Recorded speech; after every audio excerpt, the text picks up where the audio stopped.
Forget all you know about podcasts. We welcome you to an experience uniquely different. Please join us for our coverage of all entertainment on the fringe of society. The candles are lit, the lights are down low. It is now time to welcome our host as he steps up to the pulpit. The sacrifice has been prepared for the midnight black mass.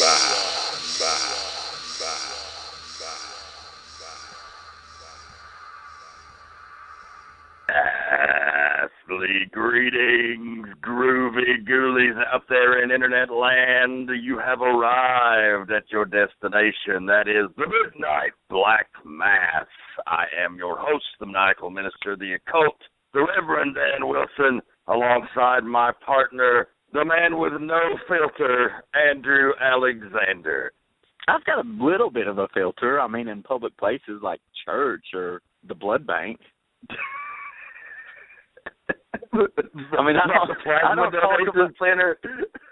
don't talk about my sexual exploits when I'm donating blood. They won't accept it. Like I said, that's only acceptable if you're donating plasma. Oh, okay. Yeah. Yeah, but I don't have much of a filter. Little bit of a filter. Yeah, man. We've been cutting podcasts, but we've been talking about the old anarchy so much, it feels like we haven't done an actual podcast in a coon's age. It's been a while. It's been a while since, we've gotten back to the new format of the show. Of course, that's a great thing about the format. It's always kind of been anything goes, but we like to do these segments and have a little bit of fun. That's what this podcast is about, and it's especially a good idea to do it during slow news weeks in wrestling. We can just hit a couple of things here at the top of the show. We can move on to a lot of fun. Just us trying to be entertaining and hoping you enjoy it, and we appreciate everybody that listens. Definitely appreciate all the people that tuned in to the Midnight Black Mass 3-part Anarchy retrospective series, though. You got to say a huge thanks. We were overwhelmed by the response. One of our most popular series of episodes ever. Even the phenomenal AJ Styles himself shared the link and put it over. So, we got a lot of eyes on the program over the last 3 episodes. 4 if you count the great special with Octavius Black that we did. A little bit of a detour, a little bit of a break in the middle of the 3-part Anarchy series. But we're humbled by the response. We thank you all, everybody that listened, clicked it, shared it, had something nice to say. Don't have anything bad to say yet. We'll see what happens. As I had texted you earlier, it is the world of professional wrestling, so somebody somewhere is going to get pissed off about something. But somebody's butt's going to be hurt about it, I'm sure, eventually. I mean, even though, I don't think we buried anybody. Why do you think the response was so strong to it? Because we were saying some nice things about people? I mean, we can say nice things about lots of people anytime if that's what people want to hear.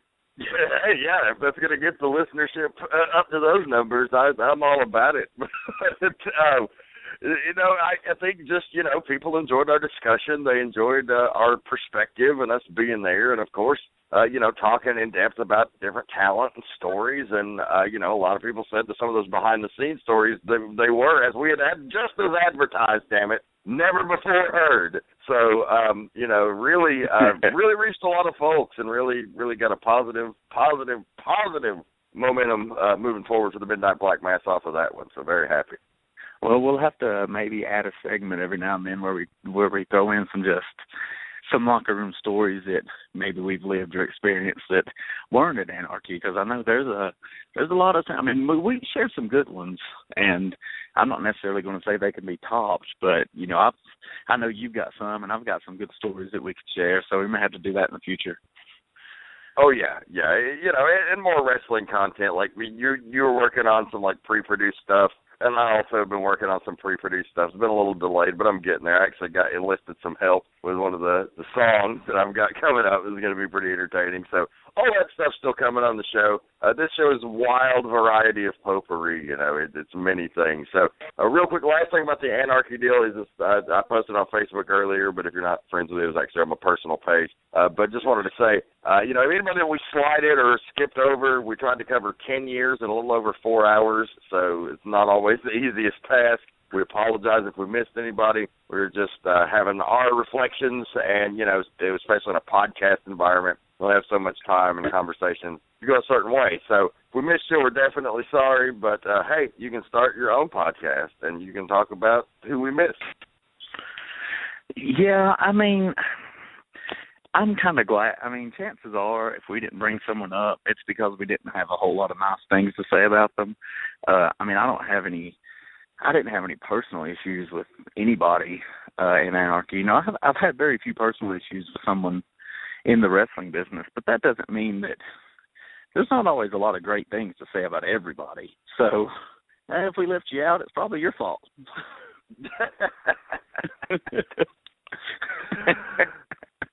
So that's moving along. That's not 100%, but.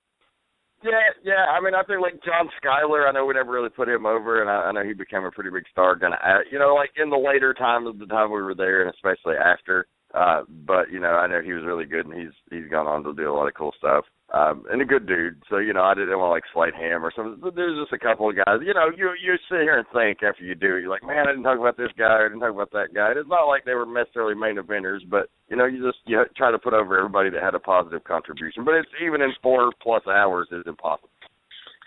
Yeah, you're right. So people can, if maybe our listeners can email at the AskAndyMVM@hotmail.com, and if there's a particular match or incident or person that they want to hear about, maybe they can ask us, and maybe we'll drop some knowledge. It sounds like a great idea. Hell yeah. So keeping in the wrestling theme for a moment, we'll jump right into the Wrestle News. Wrestle News. Really, the big item I want to talk about on Wrestle News is just, WWE had another big pay-per-view event. I guess you can't even call them that anymore. It's pay-per-month. At the price of $9.99, as they'll tell you plenty. But their big main event, Sting and Seth Rollins for the title. It's a great match. Sting got hurt, putting out this monster effort. It's tremendous. But what I really want to talk about is yet another incident earlier in the card with a fan this time we made it all the way to the fucking ring in the 6-man tag match. And, of course, security got him out. And but this is becoming an epidemic. And what in the hell is the reasoning behind this is what I want to know. Like, why is this becoming such a thing now? Is it because they see people do it and, like, nothing happens to them? And and I know guys are scared to probably attack guys now in this lawsuit-happy world that we live in, but something's got to give. Yeah, I don't know why. It's always been a thing that happens, but it just does seem like it's kind of adding up here lately. I know this incident was I think this guy was basically just trying to be the third member. He was dressed in a little homemade Shield cosplay, and I think he just wanted to team up with Roman and Dean and take out the Wyatt family. But, I heard that guy was going to serve like 10 days in jail, which is crazy to think about. I didn't even think they could, I didn't think you'd get more than a slap of the wrist for something like that. But 10 days in jail is not worth, even though, yeah, he can point out that for a lifetime, and the video can be on YouTube, and he can tell his buddies, man, I wouldn't want to spend 10 days in jail for that shit. In 10 days, that's about what Vince Neil got in the 80s for killing a guy, so that seems a little harsh. Well, it ain't the fucking 80s anymore, brother. And one thing that's like, Yeah, it ain't the fucking 80s for sure. And one thing, it's like, especially that it's not the 80s, this crazy world that we live in now, where you have mass shootings, people going into movie theaters and killing people just in the middle of watching a fucking movie. It's some fucking asshole just busting in here with a fucking gun and fucking, blowing people away. So, and it's amazing nothing like that has ever happened at a wrestling event. But you couple that with the old school thing where it's not necessarily the heat now. It's not that they're trying to get the bad guy, but, there's just such a periphery of deranged individuals in the country. And they're the lone wolves and the psychopaths, but they're out there. And fuck, man, you got to be careful. Like Dimebag Darrell is a prime example of that. Guitarist for Pantera, one of my all-time heroes. The show Get Your Pulls is actually named after him. But he was killed on stage playing a fucking concert by a crazed fan who got past security, got right there up to him, and put a gun to his fucking head and fucking blew his brains out right there in front of the audience. Yeah, that pretty much, that moment alone pretty much sets the precedent that, you know, a million times it could just be the case of some diehard fans wanting to get close to the wrestlers or close to any star like that and just have a good time and a good moment. And, you know, back in the day, especially at concerts, you know, someone rushed the stage. It was a little less of a big deal. I mean, you just kind of, okay, you're on the stage, now get off, do a stage dive, or security grabs you, whatever. And you're just having fun. But then that 1,000,000th and one person gets up there and does something stupid like shoot Dimebag in the head, or, you know, guys could pull a knife. And like you said, it's not like back in the day when you would have such heat that fans would try to attack you. It's just people are fucking crazy now, and you never know what someone's going to pull, or if someone's going to try to hurt you, or, you know, hurt themselves and just do it on camera. And the world's just gotten too crazy, and you know, I don't blame the WWE or any promotion or anything like that for taking that stuff seriously. You know, you should just, if you're paying to see the show, you need to sit there, enjoy the shit, and not try to become a part of it other than your stupid chants or maybe your signs and stuff like that. So, I mean, I don't blame them for punishing these people to the fullest extent at all. No, and I gotta wonder why they won't let the boys touch them. That's a crazy thing to me, because they have this you know, notorious legal team who are just pit bulls, and I mean, you know, how many millions of dollars do they spend on sending cease and desist notices to fucking shitty indie promotions who are using their pictures and stuff over a 12-month period? You know, I don't know what their bottom line is, but like, you telling me you can't defend these guys in court if they have to fucking go for an assault charge as self-defense when you've got the precedent of a Dimebag Darrell? Like, you know, to me, that's what I'm thinking. If a guy's coming at me, that's what I'm thinking. You know, that's what I'm thinking. And luckily, most times that's happened. I've been able to maintain my cool, you know, and not do anything that costs me dearly. But God damn it, dude, there's, you know, they catch you at the wrong moment, the wrong angle. They could fucking catch one upside the head, you know, like I carry a fucking goat skull outside the ring with me, you know, that thing could do some serious damage, and that's there for a reason. You know, most managers, the whole tradition of a manager carrying some kind of foreign object, besides just getting a heat mechanism in the match, is to protect them in the event that something goes down. You know, they're not wrestlers, but they've got a weapon, and so, you know, there's a good chance that you could get fucking clocked, which brings me to the Gunner incident recently. You know, our buddy Gunner, formerly TNA, is now the hottest free agent probably in the country. Been on the show many times. They'll probably be coming back pretty soon. He's in a little bit of hot water, or, you know, I would say hot water, but there's a bit of a controversy over an incident between him and a fan in Charlotte, North Carolina at PWX. And apparently a fan had approached the ring, and he allegedly kicked him in the chest. Now, according to the video, according to what Gunner said, you know, he did not kick him. He simply put his foot on him and shoved him out of the way. You know, regardless, no barricades. The guy comes up. I mean, you know, maybe not the right call, maybe not the smartest call, but A, he's a combat veteran, for one. So, you know, his reflexes to that sort of thing are going to be a little bit quicker than somebody else's. And two, like, if you think the guy's going to try to hurt you, then you got to do what you got to do to protect yourself. And I don't see any lawyer in the world that couldn't successfully defend a guy, you know, based on that precedent. Yeah, and who knows what's going through these people's minds, man? They're probably just trying to get they're probably trying to get some of these guys to put their hands on them to try to get an easy payday, and that's ridiculous in itself. And you know, I don't know. Gunner's a buddy of ours. I don't know his financial situation. I'm sure he's doing okay, but I've got a nagging suspicion that he don't have the type of money that these people may think he has trying to score a payday off of him. They're not going to get $1 million from this guy. So, you know, and the guy gets off lucky if all he gets is a foot on his chest and pushed out of the ring. I mean, he could have kicked him in the face. He could have shattered his face, broke a bone, gave him concussions. Anything. This is a huge jacked up guy. You're trying to get into his face. You're lucky if you're able to walk away. If you don't walk away with some sort of injury. I heard that story, man, and I just instantly knew that it just sounded ridiculous to me, like a bunch of crap, like he would go around laying his hands on fans unprovoked. That doesn't sound like the guy I know. So, yeah, and he was saying an old school mentality of somebody's coming to the ring, they're coming to get you. So fucking don't let them. Don't let anyone make you look foolish, because that's going to cost you money. But of course, now in this day and age, hurting a fan is going to probably cost you a lot more money in the long run. So tough spot for him, but he seems to have come out of it just fine. And it's the wrestling media, as fickle as it is, has already moved on to the next thing, so they don't give a fuck. Yeah, you mentioned the fan at the last the pay-per-view. I'm surprised, man. I saw that, man. He got in there. He stood there for a second. Like, where was security? Usually those people get stopped pretty quick. Whether it be the referee or maybe one of the boys, but this guy he made it.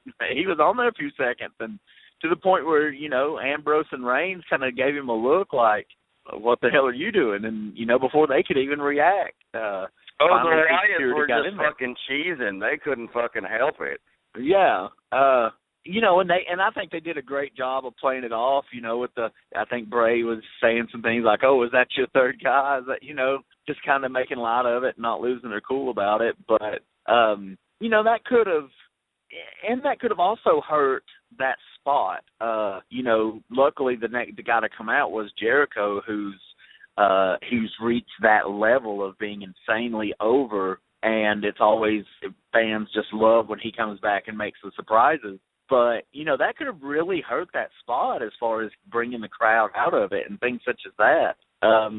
So just a lot of ways to look at it. It's just all kind of stupid. I mean, aside from getting your less than 15 seconds of fame, it just seems pretty ridiculous to me. So hopefully people will read that and see that, okay, you don't just get kicked out. Or I didn't know they did a lifetime ban, but apparently that's what they do, which I don't really see how that can be enforced, but I'm sure they try. But hopefully people see that, 10 days in jail was not worth that shit.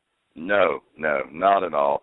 So, but that'll wrap up the wrestle news this week. That was a relevant topic, and I think, it needs to be addressed. Fans, if you're listening, stay the hell out of the ring. If you want to get in the business, go get in the business. Fucking anybody can these days, I promise you. Somebody can fucking train you. If you want to get in the ring, you can either do it that way and serve 10 days in jail, or you can just go train for 30 seconds and someone will let you in the business. It's much easier that way. Yeah, and of course, not a reputable promotion like Empire Wrestling, which we're going to talk about here for just a second. But, there's plenty of low-end promotions that will let anybody in the door, and neither of us endorse or approve that, but it's certainly better than either getting your face caved in or serving time in jail. So don't do that. Real quick before we end the Wrestle News segment, just tell them what's going on at Empire here over the next couple of weeks.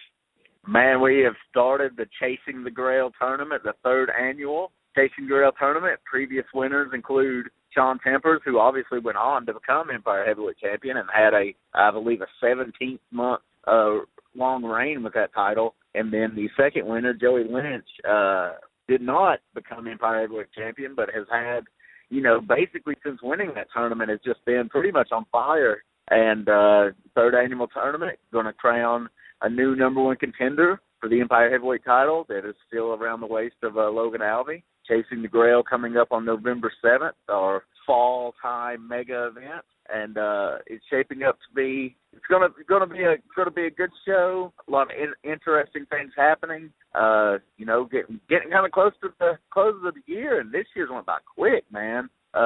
It's insane to think about, man. Just we're kind of getting ready for Long Cold Winter and Tooth and Nail 4. It just seems like yesterday, but the year turns over there, and Long Cold Winter will be our winter event in January, and then the 5th annual Tooth and Nail 5 coming up in April, and I'm already looking towards that and have some amazing things planned. So a lot of good stuff. A lot of good stuff coming up. We're back to our every Saturday night schedule. So every Saturday at 8:05 Eastern Time on the Superstation in Rossville, you can see live wrestling action. So everyone needs to remember that and come out as much as they can and often as they can. Hell yeah, and check them out on social media, EmpireWrestling.net. Finally, the long-awaited DVD release of Crazy from the Heat 2015 is available for purchase at EmpireWrestling.net. Definitely want to get your copy. You can also pick up a copy of the Scenic City Invitational while you're there. Both events have commentary by yours truly and a whole host of great action. And also, Empire Wrestling is working on a new video-on-demand version of these home video releases, and more information will be coming about that here in the next few weeks. Check them out on social media, Facebook.com/Empire Wrestling, on Twitter @EmpirePW. So, talking about the fall, getting into the autumn, my favorite time of the year. Today is officially the first day of fall, which excites me. It gets me in that Halloween spirit, which is, a part of my soul. Halloween is it's a religious holiday for me. It's my absolute favorite time of year. I typically start celebrating about September 1st, and I've already started watching a couple of horror flicks and, dipping my toes in and making my Halloween playlist and all that good shit. But also the return of the fall means that the new television shows are back. And I've been catching up on some stuff. Speaking of Halloween, to watch some horror, I actually watched that new Scream remake on MTV, and I actually walked away thoroughly impressed with it. I was like, man, this is going to be some bullshit. I'm not like the biggest fan of Scream. It was a great Wes Craven work. But, and it was very, close to my high school years, and it parodied, a lot of the things that were going on in pop culture at the time. The first one in particular was great, but, there's many sequels and all that shit. But so anyway, they do a series on MTV, and it's like a total new story, but it's Scream. It's totally unrelated to the other story, and it's about some high school kids and shit, and, Ghostface Killer and a bunch of references to fucking horror movies and shit. And it was just really well done, and I enjoyed the fuck out of it. Yeah, I remember seeing the teasers for that months ago and being just a little interested, and I kind of forgot about it. That may be one I have to check out. I'm really trying to just the last fall or 2 fall seasons, I got into just a lot of TV shows, and I think now I'm gonna trim it down to just kind of the essentials, at least for a bit. Ones that I have some sort of emotional investment in. Maybe hold off on adding some new ones until maybe get the full seasons on a Netflix or something so I can binge on them. But I think I just got way wrapped up in too many shows the past couple of years. Just, to the point where I would get behind. I couldn't watch a show for a week after it came on, and that's just crazy. I was just watching too much TV. And I know that's how do you watch too much TV? It's hard to do, but I was doing it. So I think it gets overwhelming sometimes if you're it does. And these shows are so epic and so just you get so emotionally involved and shit like that. So I'm gonna hold off and try to just watch my main ones that I'm already following, my stories, I like to call them, and may have to check out some other things. I did look on the Hulu to see if season 1 of iZombie was on there because you mentioned it and said it was pretty good, and it seems like they had the last half of the first season. So I think that one I'll wait for Netflix to get and just knock it all out at once. But I did watch the season premiere of Gotham, which I was just a huge fan of that show. One of my favorites for sure, and that season 1 episode was pretty damn good, man. And I'll tell you, those ladies of Gotham got me worked up, son. Man, Barbara looking good in prison. God damn. Yes, you right. Oh, man, she had that messy hair. I was just digging it. She's all batshit crazy, which seems a little odd coming from the source material. I mean, I don't know. Maybe that was something they touched on in some of the comics, but she's crazy as fuck. And then this new woman, What's her name? What's her backstory? I know you got the info. The dark-haired lady? Tabitha, God, I can't remember the last name, but her brother is the villain. She is the DC version of Tigress. There's a Marvel Tigress who's like a were-tiger, but she's more like a proto-Catwoman, and that's definitely where they're going here. It looks like at some point she might end up even mentoring young Selena. Yeah. Well, I tell you what, man, I don't care about her last name or her brother or anything like that, but those fucking titties, goddamn, on network television, nonetheless. And she's cracking the whip. Man, I dig it. They were looking fine. The story's looking awesome. Bruce is peddling, finding shit. Jim Gordon's doing some dirty shit. I mean, that's just an awesome show, man, and I'm excited for the season. And I hope that show goes a long time, man. I hope it has 10 years. Well, the showrunners had came out and said that they recognized where they fucked up in the first season, and I thought it was a great show, but I thought it did have some dumb shit in the first season. I thought, especially at the middle of the season, I thought it kind of they just went all kinds of crazy different directions. You could tell it was a show trying to find its place, and now you're going to get a pass with me anytime because it's Batman. And Batman, like horror films, are like just part of the fabric of fucking who I am.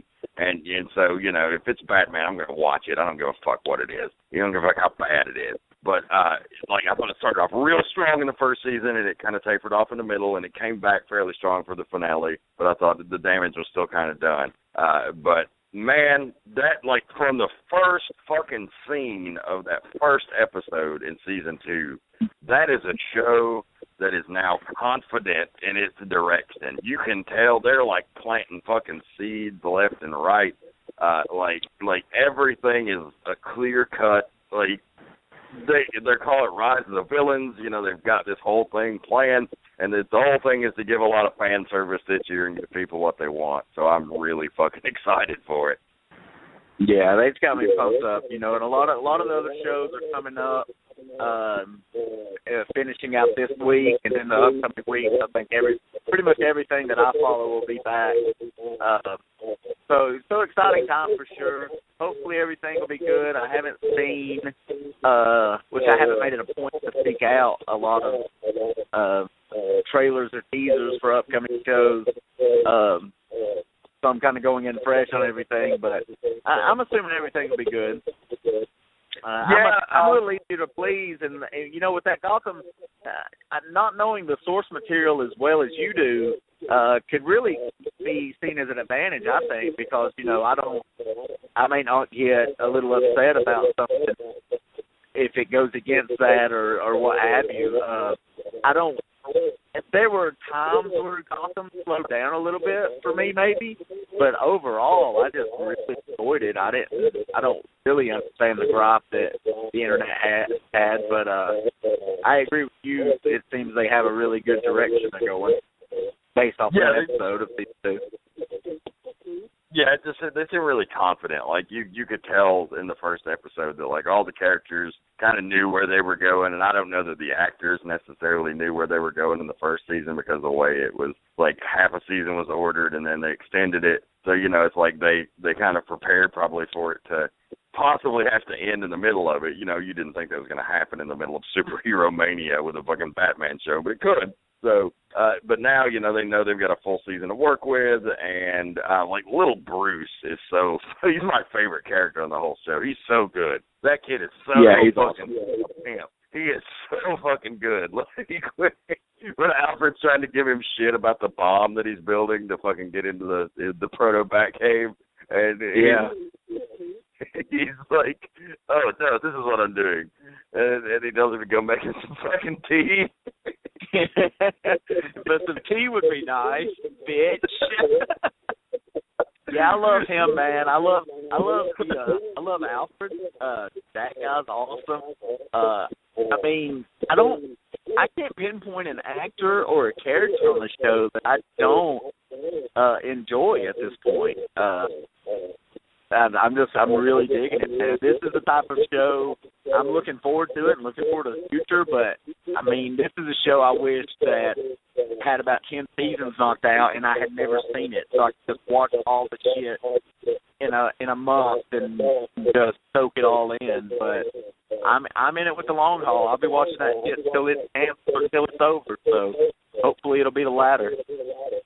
Yeah, I mean, I even think they're probably going to start accelerating things quicker than we expect because, originally the plan was like, well, we don't think we're going to put in the bat suit, but everybody wants to see him in the fucking suit. He's already found the goddamn bat cave that his dad had, and it's like clear that his dad was some sort of vigilante of some kind, based on the spoiler alert, the things that he found down there. And so, and that kid's hitting puberty already in this next fucking season. So, 2 seasons away, I say we could be seeing the suit, if not sooner. Really? You think that quick? That's going to be interesting. I mean, I don't know. We'll see. He's accelerating. I thought he was going to fuck Kyle in season 1, so he'll be getting that by season 3 probably, and then once he gets them dick and balls wet, he'll be looking for some new adventures, and he'll be putting on that bat suit in no time. So you're probably right. Hell yeah. And then, like you said, The Flash coming back. Crisis on Infinite Earths is going to be the big idea for this season, allegedly. There's a big rumor that one of the Earths they're going to is going to be Smallville, which would be fucking amazing. Oh, shit. A big rumor that Tom Welling is going to reprise his role of Superman in season 2 of The Flash. Oh, wow. Yeah. That would be awesome. Yeah. Yeah, that show had an awesome first season for sure. Very balls to the wall, comic book oriented. So hopefully they get that up, and interesting to see what's going to happen with Arrow. But I love that show, man. And if you're talking about hot bitches, it's got them going on too. So something for everybody. Yeah. Felicity is one of my main TV crushes for sure. That one episode, she answered the damn door in her PJs when her mom come to visit, and god dang, that ass, shit. Yeah. I'll be a marksman, but that was the bullseye for sure, and I'd have been hitting it. Fuck. I'm like, we need to see some more of that. Bitch needs one of those desks where she stands up to work on the computer so we can get some of them back shots.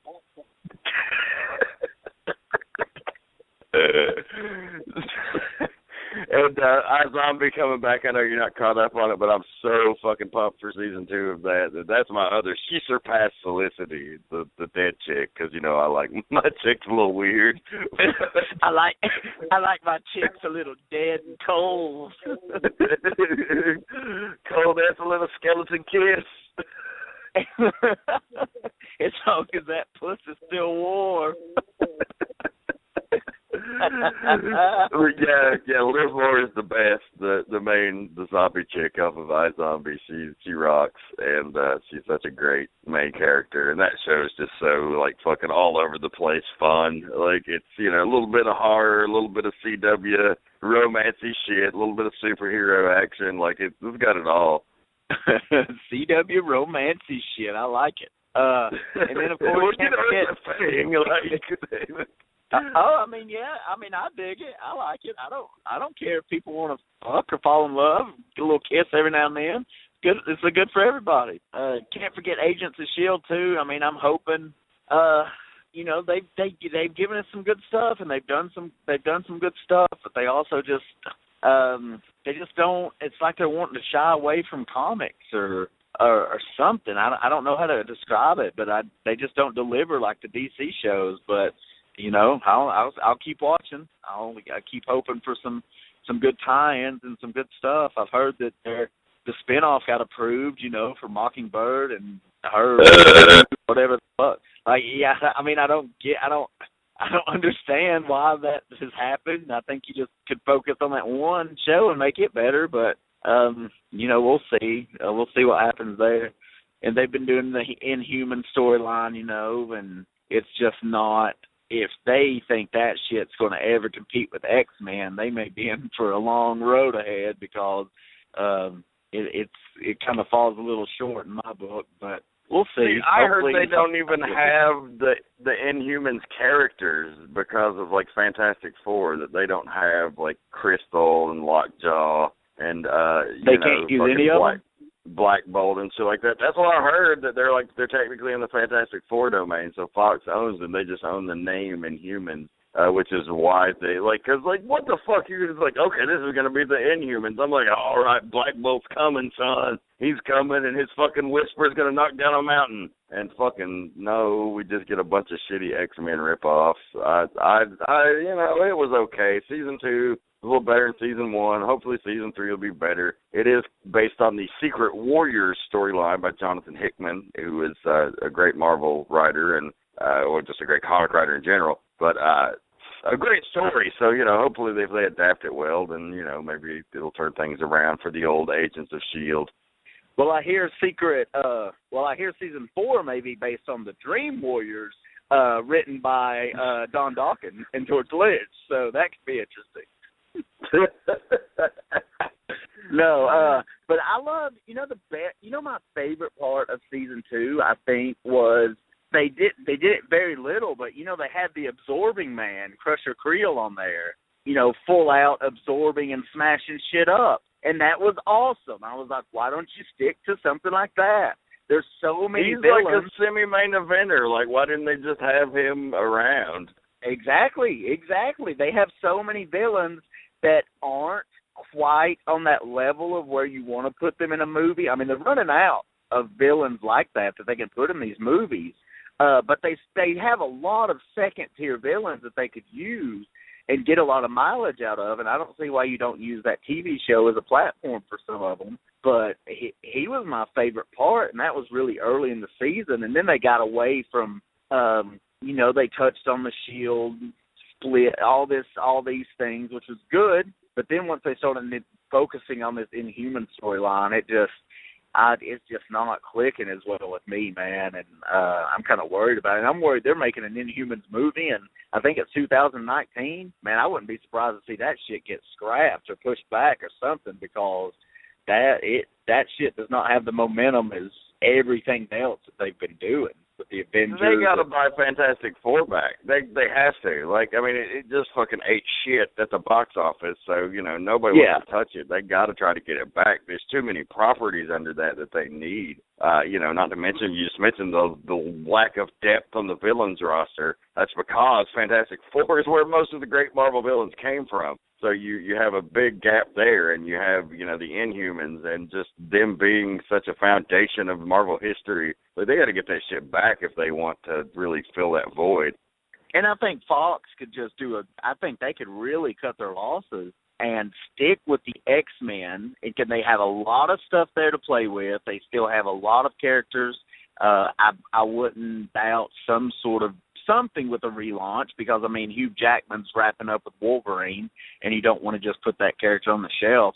But you have X-Force and Deadpool, and you have a lot of stuff you can branch out to. So I think they should just focus all their energy on that and those properties, and just cut this Fantastic Four shit loose, because, I mean, really, if they make a Fantastic Four a sequel to that Fantastic Four, it's going to bomb too. Who's going to put their trust in them? Not diehard fans like me and you that are going to see it no matter what it is. It could be a trailer of Sting farting on a snare drum, and we're going to go see it. But that's not who they're trying to get. They're trying to get the masses, and nobody's going to go see that shit with the bad taste of this recent one still in everybody's mouth.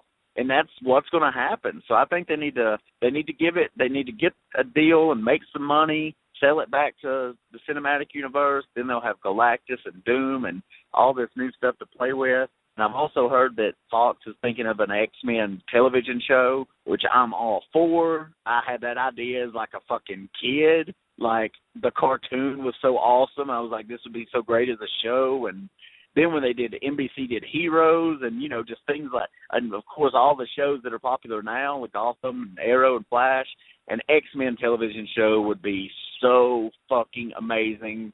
I think they should focus on those two things with the X-Men and stuff, and cut their losses with everything else, basically. Yeah, get a chunk of change from selling Fantastic Four back, and invest that in the X-Men franchise. It's its own universe. It's so huge that it could be comparable to the Marvel universe. So why the fuck not? Absolutely. I mean, you X Factor, X Force, Cable, Deadpool. There's a lot of villains. That, Mr. Sinister. You probably get something out of Omega Red, and if you did something with the Wolverine storyline, there's endless stuff. And like I said, a reboot is going to have to happen eventually, because Hugh Jackman's, apparently got one movie left. And you can't blame the guy. That guy's done a whole lot with that character, has, made a shitload of films. So, one more seems pretty much appropriate.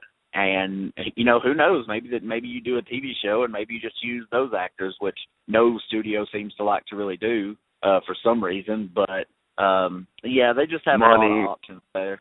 Apparently TV money and movie money ain't the same thing, and people who are movie stars don't want TV money, is what I've heard. Okay. Well, I mean, you get some TV stars and make them movie stars, and hope they don't get the big egos or smarten up or something, But either way, there's a million different things they could do. But that TV show just seems like a real great idea, because you could get a lot of young actors, good young actors, and put them in the show and just make it a huge hit. And if they did it right. Because you can mix a little. I mean, I could see the CW getting a hold of that shit, and they'd do it right. They'd have some real love triangle shit going on with Cyclops and Jean Grey and Wolverine and all sorts of shit.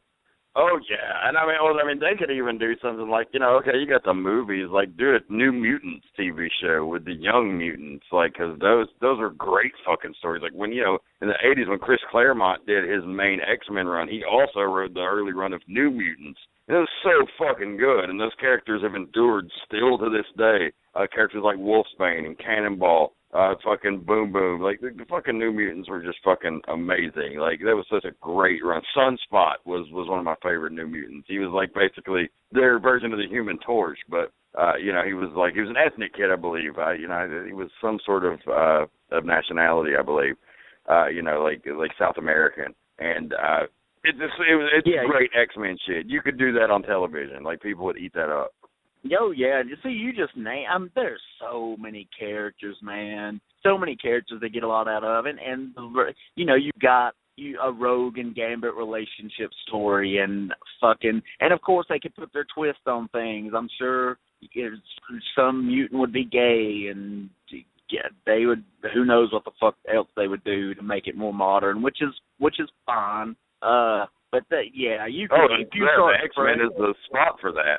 Yeah, I mean, maybe get a tranny surprise in there. One day Angel pulls up and he's flat. He looks like the fucking characters in Dogma or some shit. I don't know, but if they sit down and plan some shit ahead, man, did it right. Which that's what somebody needs to do now. The next time something comes up, they need to really sit down and plan, 5, 6, 7 years ahead, so you don't run into problems. Because that's the problems the X-Men series has run into. A lot of the, going back and a lot of little mistakes that have been made here and there, which, I don't guess it hurts them that much. But with the diehard fans, it kind of does when they have to backtrack and change a lot of stuff. But starting fresh, they can learn from that and know they're going to have a hit on their hands if they do it right. Yeah, so I'm pretty excited about all of it. I'm becoming a bigger fan of fall. I've always been a spring and summer guy, but man, fall brings on these new TV hits, and I got to tell you, man, I've become a sucker for basic bitches. Are you familiar with basic bitches, Dan? My brother, I am a basic bitch in a white man's body. When the pumpkin spice comes out, my man, I'm like a kid in a candy store. I got to have everything pumpkin. And I carry that with no shame. I don't personally like pumpkin stuff, and I don't like coffee and lattes and not a lot of flannel. I mean, some flannel I can get behind, but I definitely don't have a section in my closet full of it. And things like this. But man, I got a thing for these girls, these basic bitches, man, that they just love fall. They love the pumpkin spice. They put pumpkin on everything. I guess that's a thing now. But I don't know, man. They're just cute. They just get to me. They're not hot in the pornographic type of way, like we talked about with the bitches of Gotham. But it's just a different kind of hot they got going. I am afraid, though, one day I'm going to get one that's just had so much, I'm going to go down to Chinatown and I'm going to come up in like, what the fuck? Bitch, your pussy tastes like pumpkin. I didn't sign up for this. Yeah, like, what the fuck? Trick or treat my ass. But, yeah, man, fall brings it on, and I'm a fan of that stuff, and and other things, like you mentioned earlier, Halloween and all sorts of good shit. So it helps make the transition into winter a little easier these days, because I hate fucking being cold.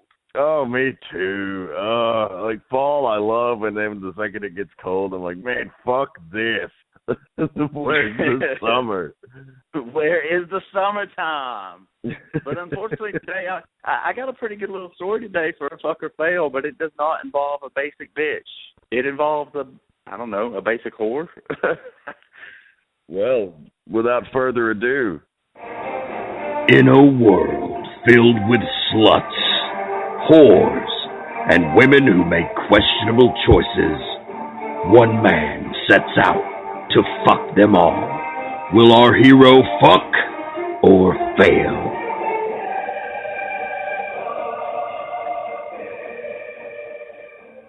Welcome to Fuck or Fail Tales of the Single Man, where Andrew Alexander is on quite a streak as of late. No occurrences in the fail column over the last several episodes of the Midnight Black Mass since the segment started. So it's been a while since we've been here, but you said that it certainly has not been quiet around the Alexander homestead. No, it has not. And this is a real interesting thing, because, we've had several weeks where we've discussed anarchy, and, we had a special episode with Big O, and it's great to do those things. But, I have to still share some of the stories in that time frame, so they're kind of backdated a little bit.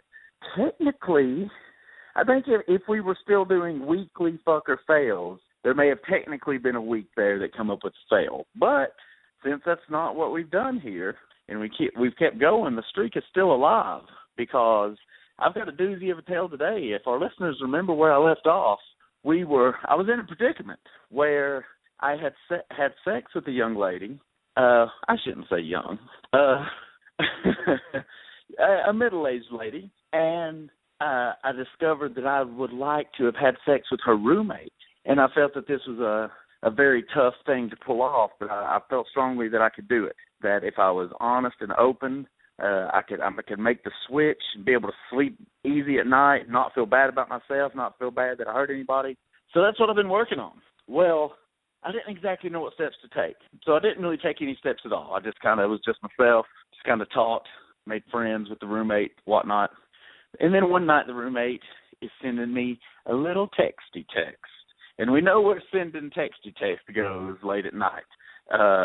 If my phone's blowing up, I know it's either planting some seeds for some ass, or it's Tank texting me about a shit he took today. So it's really... If they're texting after 2, they're looking to screw. Yes, yes. So, and she basically just says, me and you should fuck. And I was like, oh, wow. Because it's just rare. The older you get, it seems the more rare it is where you just get someone who's just honest and on the same page with you that says, hey, we should fuck. Let us fuck.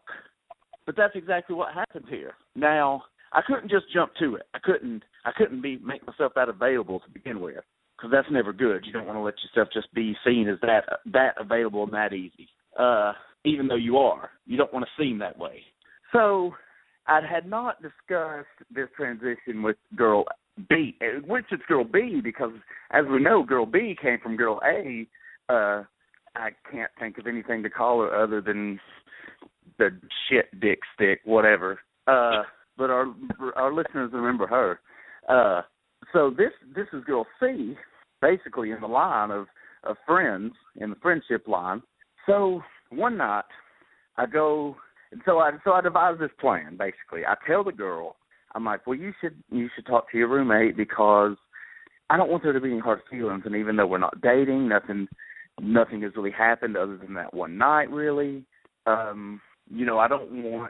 don't think I could do this if she was uncomfortable with it. I wouldn't want to hurt her feelings or anything like that. Because I'm not a complete scumbag. I just play one on a podcast. So she says, well, I can't do that. And I said, well, how about this? I'll take the bullet. Even though you're wanting to fuck me, you see how I play this back on her. I never come forth with me wanting to fuck her. So I just play it like it's all her seducing me. I'm like, since you want to fuck me, how about I go to the roommate? I tell them that I'm attracted to you and I would like to. So I'll take the heat. So if this goes south in any way, it doesn't fall back on you and you don't look as the bad guy and you two don't hate each other, blah, blah, bullshit.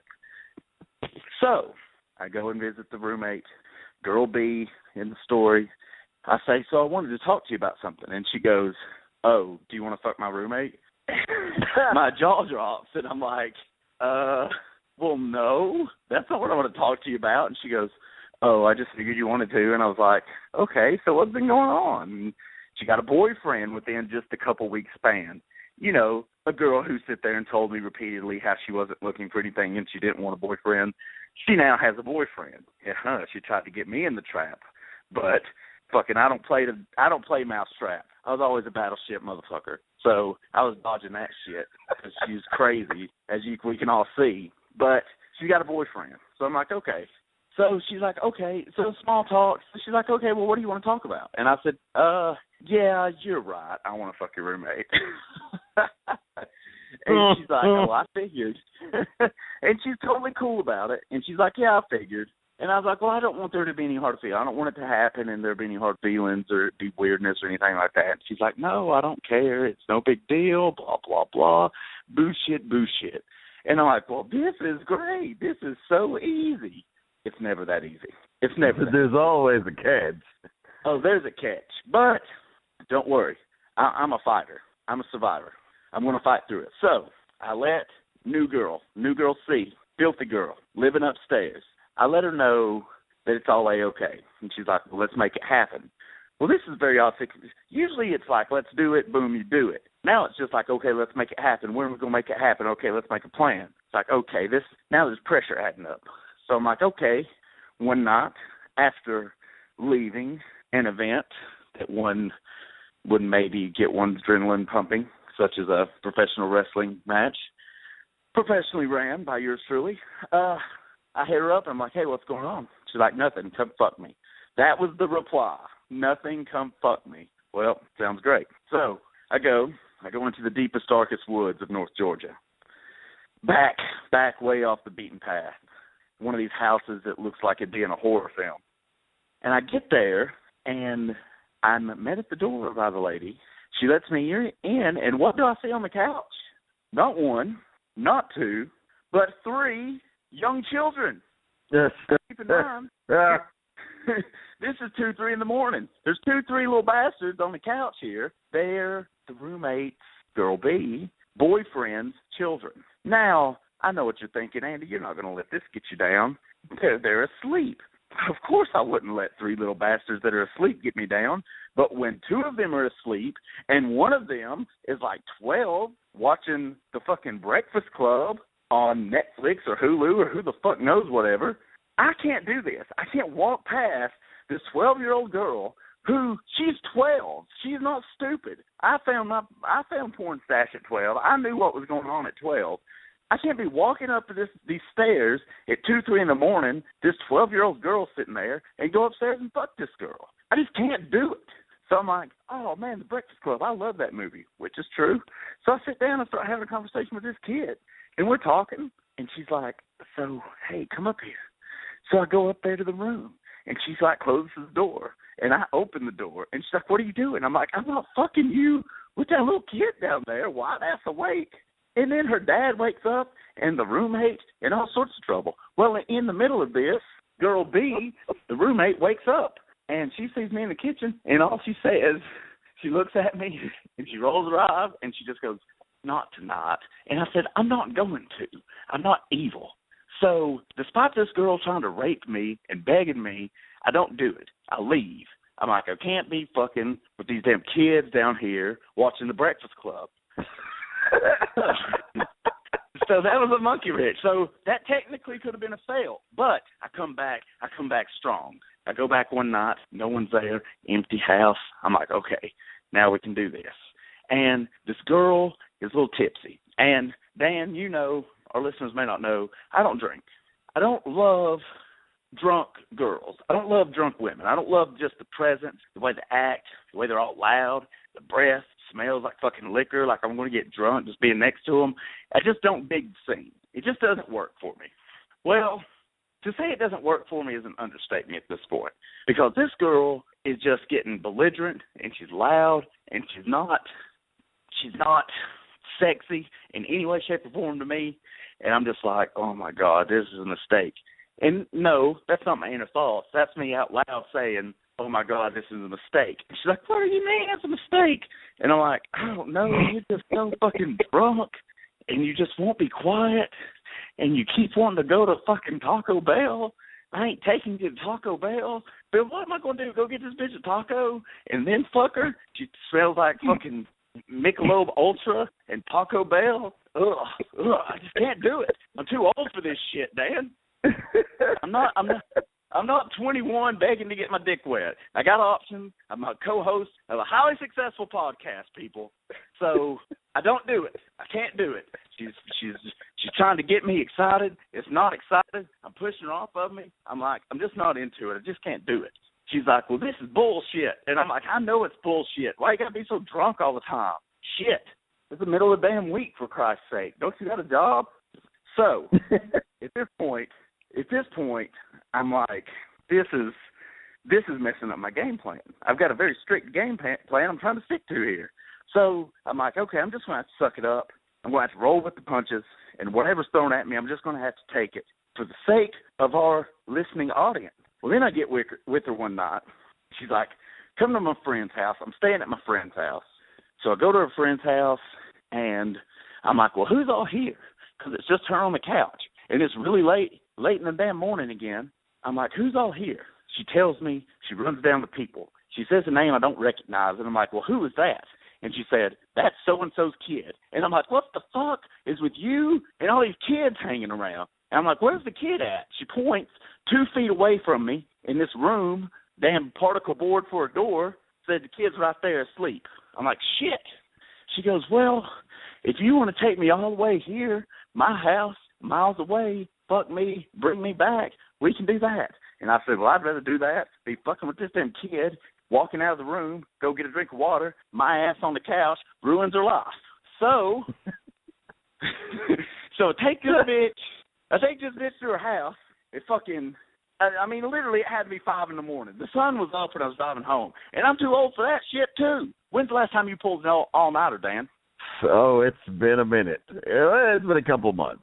Well, I tell you what, I don't know about you, but it's fucking hard to do when you hit 30. It's impossible. Oh, God. Yeah, dude, your metabolism goes to a crawl, and you can't fucking recover from the hangovers. I don't like go fucking hog wild much anymore. You know, I like to get a little bit of a beer buzz or an alcohol. You know, a couple drinks, feeling decent, but after that, I know where that line is, and I don't like to cross it anymore. I used to like to cross it a lot, but it's painful. Well, I'm not even talking bounce back from. I'm not even talking drunk. I'm just talking about staying up all night. It's fucking hard. I'm talking. You know, usually they go hand in hand. Yeah. Not with you, but with most people. I take her back to this place, and I got to tell you, she is annoying me. She's aggravating me. She's getting to me a little bit. No lie. But I'm like, I guess got to get through this because I'm jumping through hoops. I'm driving around fucking 5 in the morning. I need to just nail this girl. So I'm like, okay, boom, we're going to fuck. And yes, ladies and gentlemen, if you're out there listening, I did not fail at this time. I fucked. It might have been a home run. Maybe an in-the-park home run. It hit the wall, but I made it home. It was a good thing going. It ends with something funny because I love to have a funny twist, and this is true. I've never experienced this in my life. almost 32 years, and I've never experienced this. I've heard of it happening. I've seen it online, but I've never had it in front of me. I pull my dick out. I've done some good fucking for a fucking old ass up at 6 a.m, driving all around God's creation, dodging kids just to get some pussy. Talk about it on this damn podcast. I did pretty good. I pull my dick out. I put it in her face. I shoot it in that first blast. I mean, it was something, son. It just fucking blew her brains out. Second blast is coming. This bitch goes, "You motherfucker!" and jumps up and runs away. Just dodging. Just come dodging all over the place. You can't make this shit up. She was like a high-pitched Jeff G. Bailey. "You motherfucker!" I mean, that's usually something you might want to get permission for to do first. I think that's a selected preference. I had permission. When a dick's in your face, you know what's coming. The dick's coming. I had permission.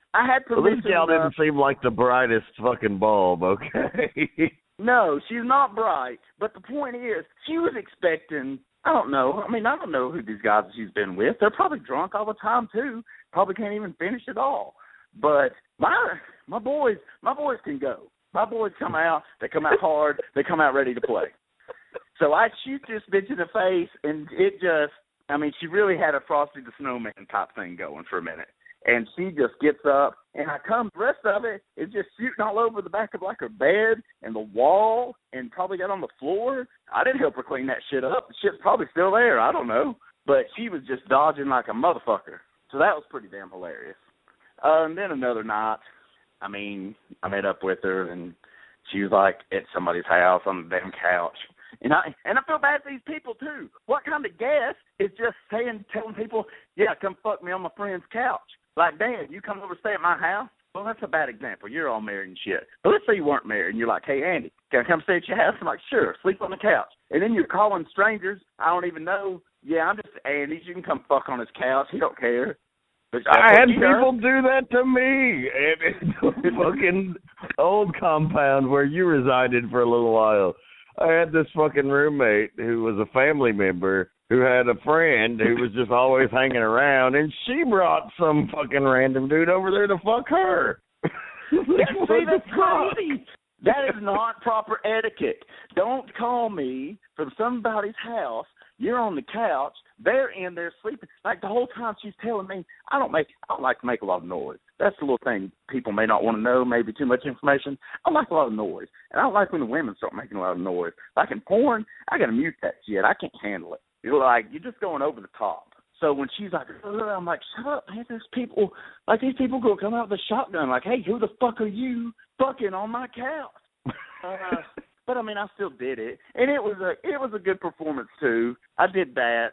I feel that it's out of my system. I don't think we meshed a little bit once we got going, but outside of that, we just bitched the whole time. It was almost hate fucking. We didn't even hate each other, but it was just like you're just you're always fucking drinking and drunk, and just you talk so much. I don't know. Maybe she's like a female version of me. That maybe that's why I didn't like her. I don't know. But I might have to cut my losses there. But I got 2 in. I got a good story. She was a high-pitched Jeff G. Bailey, which I just made that connection, which is funny in itself. She didn't have as much stubble as him, but that's another story altogether. So I didn't fail. The streak's going. 2 fucks. 2 fucks, no fails, technically. 2 fucks, no fails on a technical, and I think the FOF brought a little foreplay for now time for the return of something that we've been waiting for, and now we're all warmed up. So it's time, folks. Ladies and gentlemen, welcome to America's favorite game show, Promo or Porno.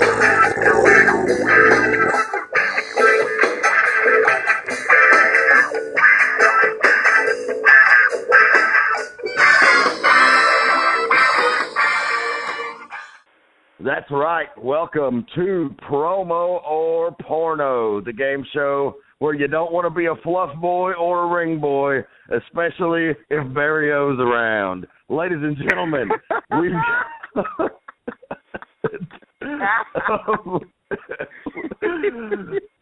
We've got a brand new contestant on the show stepping up to the plate trying to take home the big gift card. And it's been an unsuccessful streak of individuals going back to Corey Cox several months ago, who was the one and only winner of Fuck or Fail. But ladies and gentlemen, I want to first introduce, of course, my co-host, Mr. Andrew Alexander. Yes, I'm still here. I'm ready to play. I've missed this game. And our contestant, ladies and gentlemen, he is a fitness guru. He's a self-help expert, and he is a new manager on the scene of Empire Wrestling. Quite an interesting character, Mr. Lionel Lucas Lazarus. Welcome to the program. Yeah, what is up? I'm ready to play. You said there's a gift card on the line, huh? That's pretty rad. You forgot champion. I'm a champion of mental fitness and physical fitness. I'm excited, guys. Hey, this is my first podcast. My first, what is this, interview? I don't know. Is this AM radio, FM radio? I don't care. I'm excited. What are we playing? Oh, motherfucker said AM radio. Well, Andrew, it is your spot to tell him what we're playing for. So why don't you tell him what's up for grabs tonight? Well, Lionel Lucas Lazarus, you'll be playing for the $50 gift card to Big Tits Like BigDicks.com. All right. That sounds exciting. I could probably use that. Let me ask you this. It's been a little lonely lately. Yeah, I'll answer. Yeah, what? We ask all of our contestants that's been playing for this gift card, and I want you to be honest. And you're a man you're into positive thinking, positive energy, physical fitness, physical well-being. Do you like, and you love to build muscle, correct? Right. Do you like big tits? Do I like what? Big tits. Oh, sure, of course. Yeah, I mean, who doesn't love a nice, luscious pair of knockers? Knockers? Okay. Hey, it's a good word. Okay, so in that respect, do you like big dicks? That's a personal question, Mr. Alexander. That's a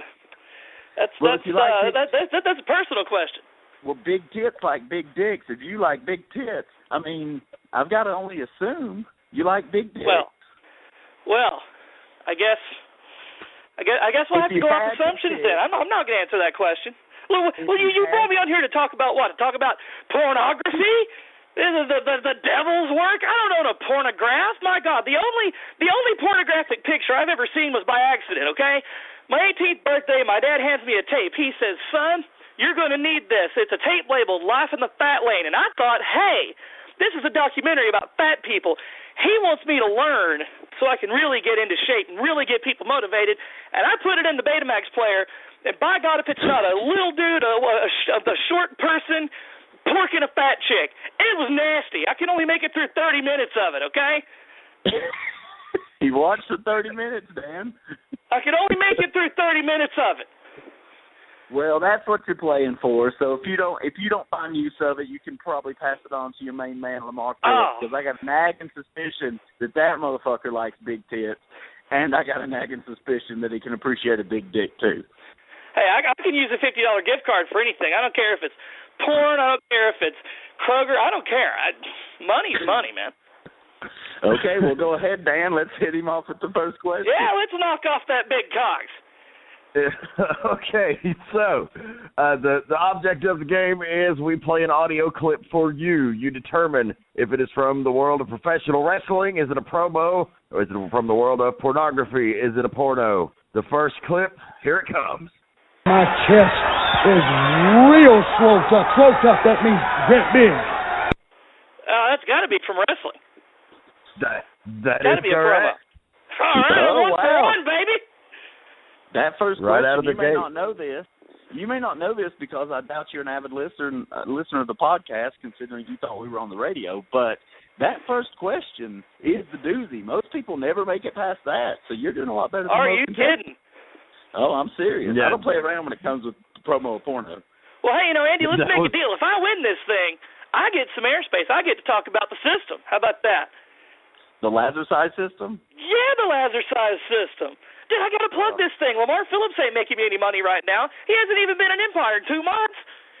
Oh, and he's been sorely missed.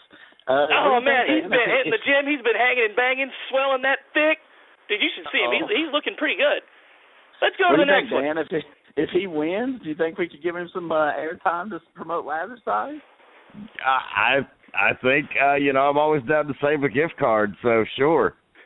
Oh, you're sparing the gift card. Cool. I don't get the big tits and the big phalluses. You want to? Hey, fine. Because you're breaking the streak, that's fine. I'll come off of it and I'll make a deal. You can have the 2-for-1. You can have you got to record it and send it to me, but you can have your Lazarus size spot, and you can have the gift card as well if you can knock out all three. So the first question. Let's go to the next one. I'm hot and bothered. I'm ready to go now. Briefly, the first question was the enforcer Arn Anderson from WCW Saturday Night telling Means in Oakland about being all swolled up. I had to identify the clip, as I often try to. So here's clip number 2. Great. Where is our daughter? Sarah, she's in the back house. She had a little problem with the braces. You didn't let her eat steak, did you? No, sir. No steak. Nothing hard, I hope. No, nothing hard. Okay, I heard hard and steak, which references meat, so I'm going to go with Porno.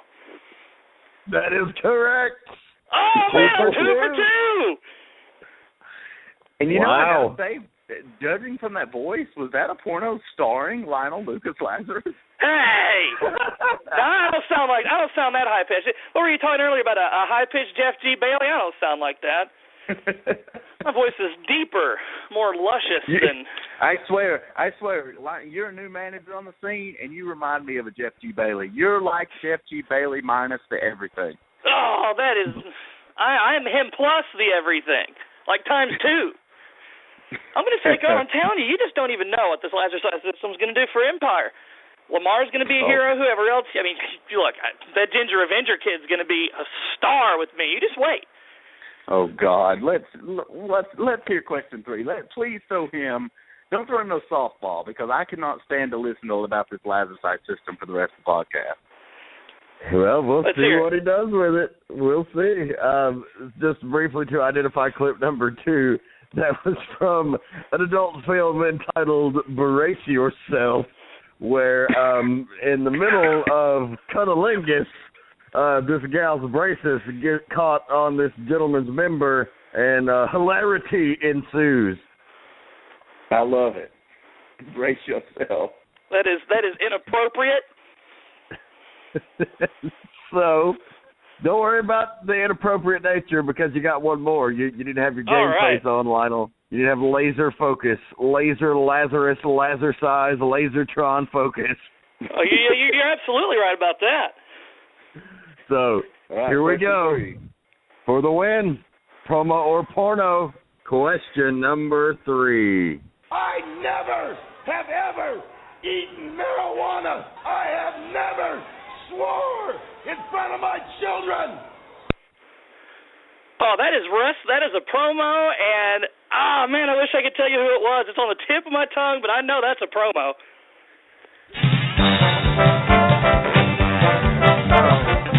Ladies and gentlemen, we have a winner. Oh my God! Lazarus. I'm the champion. Porno gift card, baby. Yes. Winner, Cox.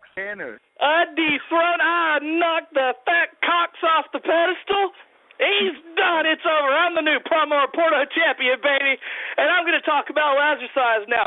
You guys know, you want to lose weight. Everybody wants to lose weight. Everybody wants to be a champion. Well, we had to cut that before it got started. We had to cut that shit loose. Oh, what have we done? You told him he could have some airtime for Lazarus size. I didn't, so I had to invoke the co-host rule there and just eliminate that. But man, we have our second winner of promo or porno, and I mean, you look at the men who have come up short. You know, the great Muji and Tank and men like that, and this buffoon comes in and wins. What was that third clip? Was that Bob Backlund? It was. I thought so. What was he had that, never what eaten was that marijuana. It was his big heel turn in the WWF when he came back in the 90s. That was the promo that turned him heel. He starts talking about Arnold Skoland, and Vince is like, why the fuck are you rambling on about Arnold Skoland, you know? And then he just like goes nuts, and he's like, I have never eaten marijuana. And I train children's wrestling camps. And saying marijuana in the mid-90s in the I mean, really at any time, but especially then, that's a pretty ballsy move from old Bob. Old Bob's pretty fucking legit crazy, I've heard. Yeah, but man, I mean, we got to get another gift card now. We got to find down another. I've got to hunt down a site to get a gift card from, and I mean, you know, I hate looking at porn on the internet all day. But Lionel Lucas Lazarus, his friends call him Lucas. We have to call him Lionel. He's the second champ ever. Corey Cox, and that, I mean, that's some interesting company that we're keeping on the podcast, isn't it? Corey Cox and Lionel Lucas Lazarus. I don't even know what to say about that. I do know we have a new sponsor for the gift card for the next time. ShittyTittyGangbang.com will be the proud producer of the gift card for Promo or Porno on the next edition. Shitty Titty Gangbang. If only Lionel Lucas Lazarus could have won that one. I heard it takes place in a flying car. I can't believe he won. I really can't. I mean, Corey Cox, that wasn't a big surprise. But this guy coming in and winning is just that's mind-boggling. For a guy who seemed disgusted by it, I was really shocked by his lightning quick responses. Oh yeah, he's a closet porno fan, clearly. I mean, he seems disgusted, and I mean, he's an interesting guy. You can't just hate him for, you know, trying to be positive and trying to spread well-being, but he's just so obnoxious. And man, I've seen him approach some of this young talent in Empire. He's basically trying to he calls them his Lazarites. He's trying to form a group of Lazarites, and all he has so far is his main man, Lamar Phillips, better than the best, who has been seen in his presence one time. I've got a nagging suspicion that Lamar Phillips doesn't even like this guy. Yeah, I you know, as a former manager, of course, I had a pretty unconventional approach. I wasn't a suit and tie guy like most, and this guy isn't either, but in a totally different way. You know, they said it shouldn't have worked for me, and it did, and you know, I certainly on the surface doesn't look like it should work for him, but like you said, he's an interesting guy. I find myself entertained by watching him go out there and just draw the ire of people. Yeah, I agree. I mean, he's captivating, to say the least. You don't want to hear him speak, but when he just gets going, you just can't turn away. He's a human train wreck, but congratulations to him nonetheless, the second winner of Promo or Porno.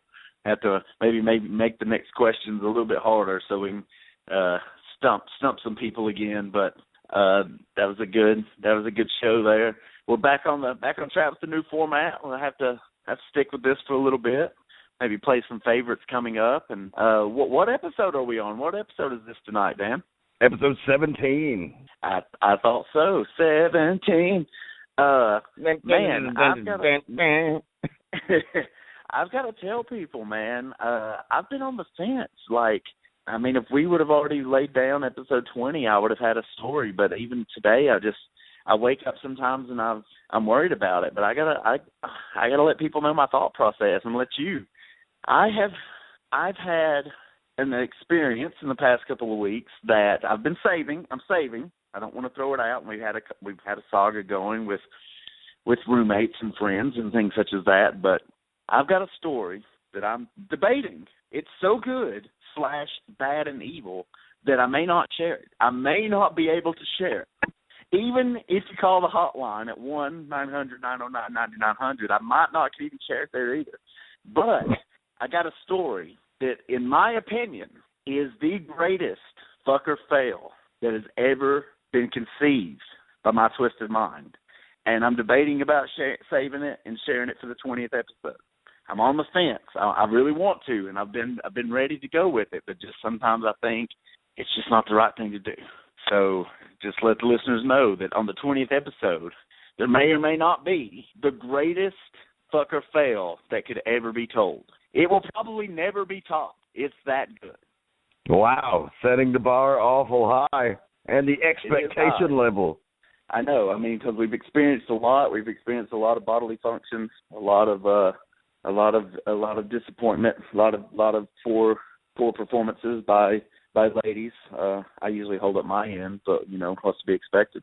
But this story is I just don't know.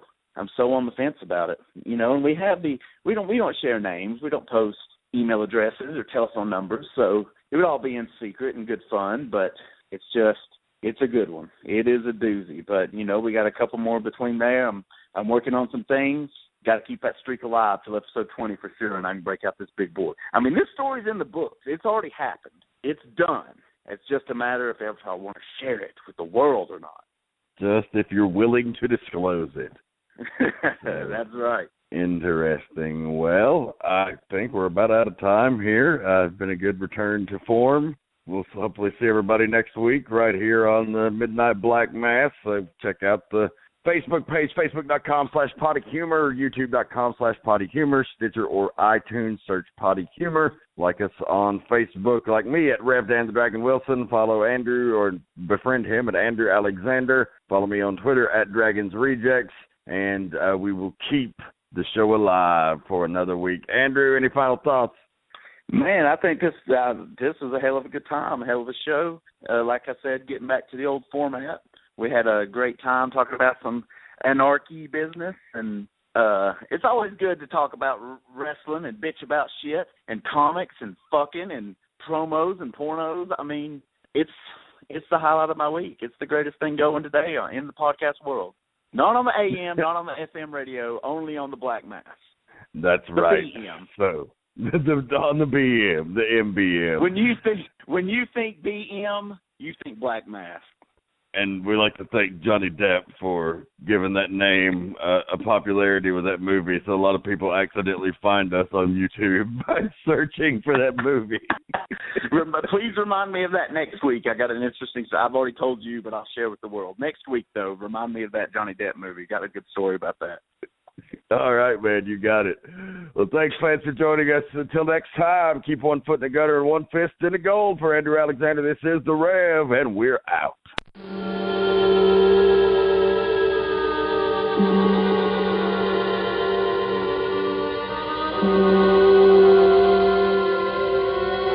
Thank you.